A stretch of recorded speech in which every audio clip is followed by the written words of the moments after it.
ครับสวัสดีทุกท่านผู้ที่ได้เข้ามาติดตาม อันนี้ผมอภิธรรมะครับได้เดินทางแสวงหาพุทธแท้ครับผู้ที่เป็นพุทธแท้ผู้ที่เป็นสมณะของพระพุทธเจ้าเป็นลูกเป็นหลานพระพุทธเจ้าอิลีบานเนี่ยมาเห็นท่านฆราวาสสองท่านครับเพิ่นนั่งอยู่นี่เพิ่นก็เลยอยากสนทนากับเพิ่นครับมันจะเป็นจังใดครับลุงผมขอถามหน่อยว่าลุงเคยได้บวชอยู่บ่ครับเรียนนี่นึงนั่งเรียนโอ้เฮาก็เคยได้บวชอยู่เนาะได้บวชได้เรียนประมาณจักพรรษาครับเพราะย้ายโบเลยบ่เป็นหยังครับบ่ทันกินเขาก็พอดีว่าจาเพิ่นบ่พร้อมครับเพิ่นบ่ค่อยชัดก็เลยจะสนทนากับอีกผู้หนึงครับครับลุงชื่อว่าจังได๋ฮะชื่อลิฟชื่อเล่นครับบ่ต้อง แล้ว พญาพันธุ์เนาะผมสิได้เอิ้นถือกันนะครับผมลุงเคยได้บวชได้เรียนมาอยู่เนาะบวชอยู่ครับจักพรรษาครับข่อย3พุ่นเด้3พรรษาบาดนี้เฮาเข้าใจหรือยังว่าบวชหมายถึงอีหยังครับโอ้ยสิว่าบวชนั้นพ่อแม่เฮานี่ล่ะบ่เฮาบวชตามประเพณีบ่เออบวชตามประเพณีนี่มันจะบ่ได้เข้าไปถึงแก่นถึงแก่นของพระธรรมอีหลีแต่ผู้ขาเติบอยู่ดอกว่าแต่ว่าก็เพิ่นนี่ล่ะได้กับเพิ่นนี่ล่ะกับอาจารย์นี่แต่ว่าก็บ่แน่เด้ครับเพราะว่ามันขึ้นอยู่กับปัญญาของเฮาความบริสุทธิ์ของเฮาอีกเทื่อหนึงบวชหมายถึงอีหยังเฮาก็บ่สามารถจะบวชมาจากใดกระจ่างแจ้งปานนั้นเนาะครับเนาะครับผพ่อมพ่อเพิ่มนี่โอเคเข้าใจบ้านนี้คำว่าพระหมายถึงอีหยังก็แฮ่งสิลึกบ้านนี้พระดีหมายถึงอีหยังนั่นนะโอ้ยก็สิพูดว่าเนาะครับท่านพระก็ว่าพระเออพระดีก็มีพระบ่ดีก็มีจักสิว่าพวกใดแต่ผู้ขาบวช3พรรษาได้ว่าเฮ็ดคักเติบครับเติบหมายถึงแล้วในธรรมน่ะนะครับเฮาฮู้ว่าพระพุทธเจ้าเพิ่นบัญญัติศีล227ข้อน่ะมันเป็นวินัยเนาะของพระบ้านนี้เฮาจะรักษาได้บ่คิดว่าเฮาเฮ็ดแต่ส่วนผมบวชเพิ่นได้อยู่เด้เฮาได้จับเงินบ่ครับบ่จะจับอยู่จับบ่ได้ใส่จับนี่หมายถึงเฮาบ่ได้เข้าใจตอนเฮาสาบานตนครับเพราะว่าตอนอุปชาบอกเขานั่นมันเป็นภาษาบาลีนะบ้านเฮาบ่ได้เข้าใจคำตอนนั้นล่ะครับตอนเฮาก้าวแรกนั้นเฮาผิดแต่ก้าวแรกหมายถึงอุปชานั้นกล่าวเป็นภาษาบาลีบ้านเฮานั่นอามะพันเตอโลดนะครับเพิ่นเว้าหยังมาเฮาก็อามะพันเตโดยที่เฮาที่บ่เข้าใจ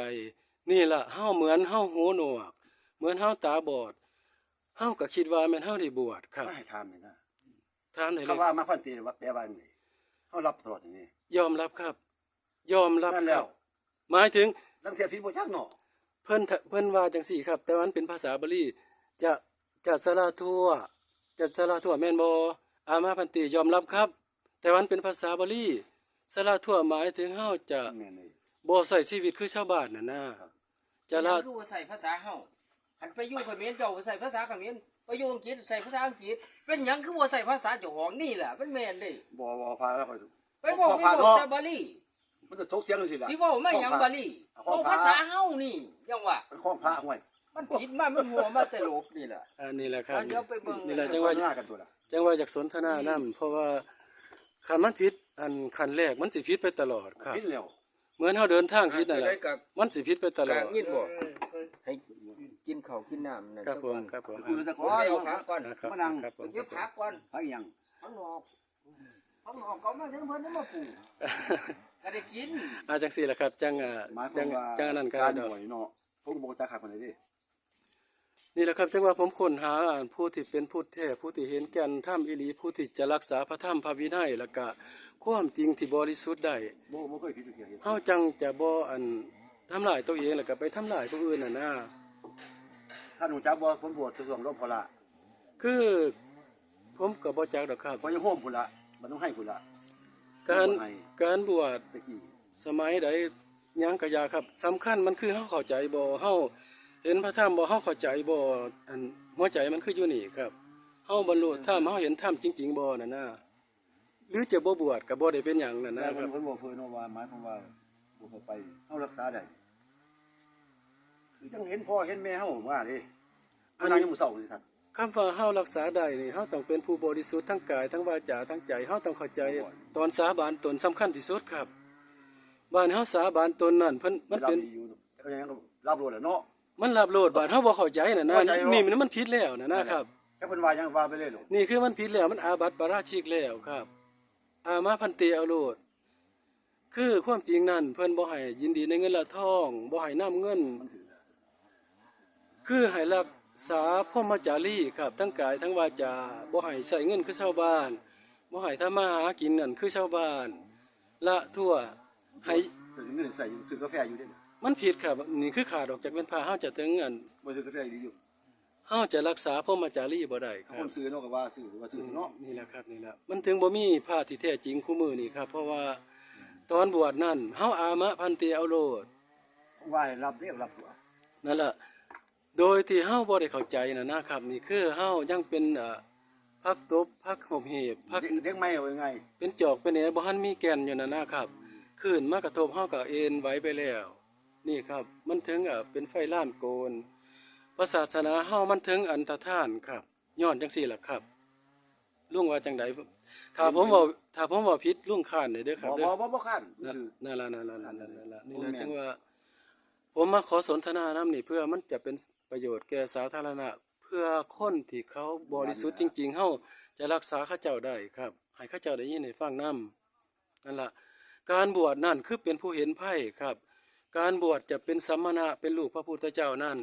คือเฮาต้องบริสุทธิ์ทั้งกายทั้งวาจาทั้งใจว่านี่พระพุทธเจ้าให้สื่อสารเป็นภาษาของตนค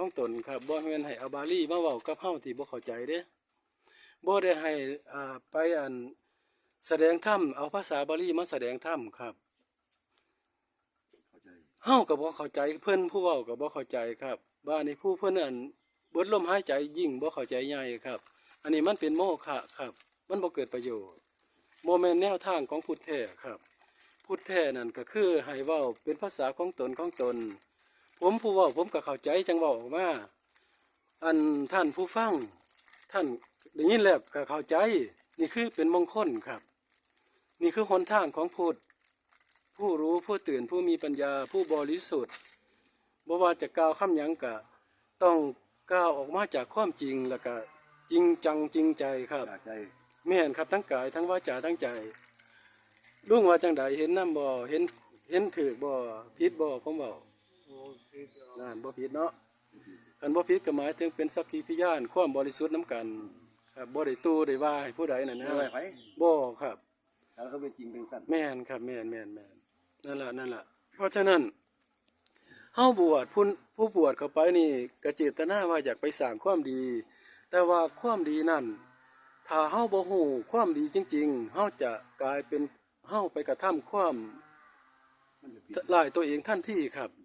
เหมือนเฮาสิไปเฮ็ดสมปลาครับถ้าเฮาเฮ็ดบ่เคยเฮ็ดสมปลาเฮาไปเฮ็ดโลดมันเน่าเด้ครับ เหมือนเฮาบ่เคยสารของสารแหเฮาไปเฮ็ดโลดนี่มันบ่เป็นเด้ครับ อย่าผมคิดเนาะเดี๋ยวฟัง ว่ามา การบวชนี่บางคนพยายามศาสนาลงไปเด้ นั่นล่ะ บางคนเฮ็ดดีอยู่ เฮ็ดดีก็เฮาว่าแม่นเฮาเฮ็ดดีครับ ว่าเห็นไปทุกที่ทั่วแดนน่ะนะตั้งที่ผู้เจ้าเพิ่นก็เฮ็ดดีของเพิ่น คำว่าเฮ็ดดีหมายถึงเฮ็ดถูกต้องครับบ้านนี้เฮาเฮ็ดดีนั่นเฮาเฮ็ดถูกหรือเฮ็ดผิดน่ะนะ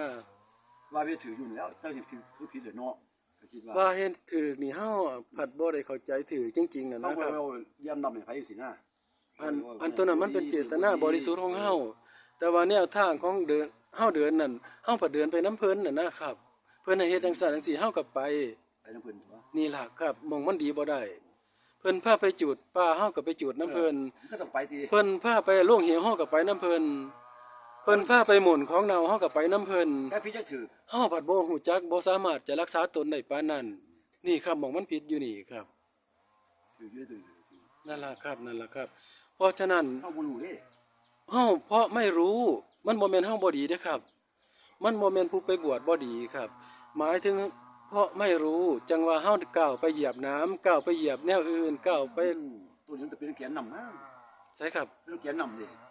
ถ้านั่นมันผู้บวชนั่นน่ะถ้าไปยึดผิดมันกันนั่นแหล้ว คือคำว่าพระเฮาต้องรู้จักพระก่อนครับ คือจังถ้าเฮานี่มันเป็นฆราวาสถ์เนาะ บ้านนี้เข้าไปบวชนั่นเป็นสมุติสงฆ์นั่นยังบ่ทันถึงขั้นเป็นพระเด้อครับเด้อ แล้วเนาะ ยังเป็นนักเรียนอยู่ยังเป็นผู้ศึกษาธรรมอยู่ยังเข้า ใหม่ๆเนาะ เข้าโรงเรียนป .1 เนี่ยนะครับบ่ทันถึงขั้นเป็นพระบ้านนี้ศึกษาพระธรรมไประดับหนึ่งแล้วคัดเกลากิเลสไประดับหนึ่งแล้วจังถึงขั้นเป็นโสดาบันครับโสดาบันก็บ่ทันแม่นพระครับ ผู้คนเป็นไง บ้านนี้โสดาบันแล้วก็จังไปถึงขั้น พี่ขาของหวย สกทาคามี พี่ขาของ